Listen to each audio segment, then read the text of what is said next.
కృష్ణా జిల్లా పెడన మండలం పెలుమల్లి గ్రామంలో జిల్లా పరిషత్ ఉన్నత పాఠశాలలో పేరెంట్స్ టీచర్స్ మీటింగ్ నిర్వహించారు। ఈ కార్యక్రమానికి ముఖ్య అతిథిగా ఎమ్మెల్యే కాగిత కృష్ణప్రసాద్ హాజరయ్యారు। పాఠశాలలో విద్యార్థులకు నిర్వహించిన పోటీల్లో గెలుపొందిన వారికి బహుమతులను అందజేశారు। కూటమి ప్రభుత్వం అధికారంలోకి వచ్చిన తర్వాత మంత్రి నారా లోకేష్ ఆధ్వర్యంలో నూతన విద్యా వ్యవస్థను ఏర్పాటు చేసినట్లు ఎమ్మెల్యే తెలిపారు। కూటమి ప్రభుత్వం విద్యా వ్యవస్థ అభివృద్ధికి పాటుపడుతుందని ఎమ్మెల్యే వెల్లడించారు।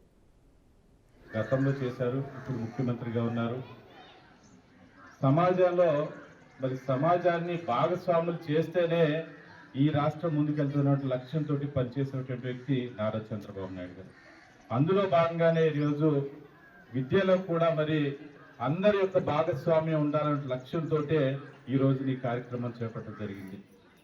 గౌరవనీయులు మా యువ నాయకులు విద్యాశాఖ మంత్రి నారా లోకేష్ బాబు గారి గురించి మీ అందరికీ చెప్పాల్సిన అవసరం లేదు।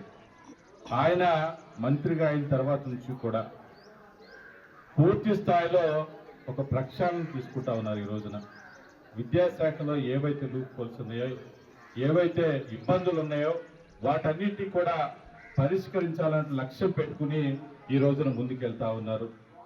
అందులో భాగంగానే ఈ రోజున ఎక్కడా లేని విధంగా రాష్ట్ర వ్యాప్తంగా అన్ని స్కూల్స్ లో ఈరోజు పీటీఏ మీటింగ్ పెట్టి ఏదైతే విద్యార్థులు అట్లాగే తల్లిదండ్రులు స్కూల్స్ కి సంబంధించినటువంటి టీచర్స్ కానివ్వండి అందరూ కలిసి కూర్చుని అక్కడ ఉన్న సమస్యలు ఏంటి, స్టూడెంట్స్ కి ఏమైనా ఇబ్బందులు ఉన్నాయా, అదేవిధంగా స్కూల్స్ ని ఏ విధంగా ఇంప్రూవ్మెంట్ చేసుకోవాలి అన్నటువంటి విషయాల మీద తల్లిదండ్రుల దగ్గర నుంచి కూడా ఫీడ్బ్యాక్ తీసుకుని ఆ స్కూల్స్ ని ఏ విధంగా డెవలప్ చేయాలి, మరింత ముందుకు తీసుకెళ్లాలి అనేటువంటి ఫీడ్బ్యాక్ తీసుకోవడం కోసం ఇటువంటి కార్యక్రమాలు చేపట్టడం కూడా జరుగుతూ ఉందని చెప్పి మీ అందరికి కూడా తెలియజేసుకుంటా ఉన్నాను। ముఖ్యమంత్రిగా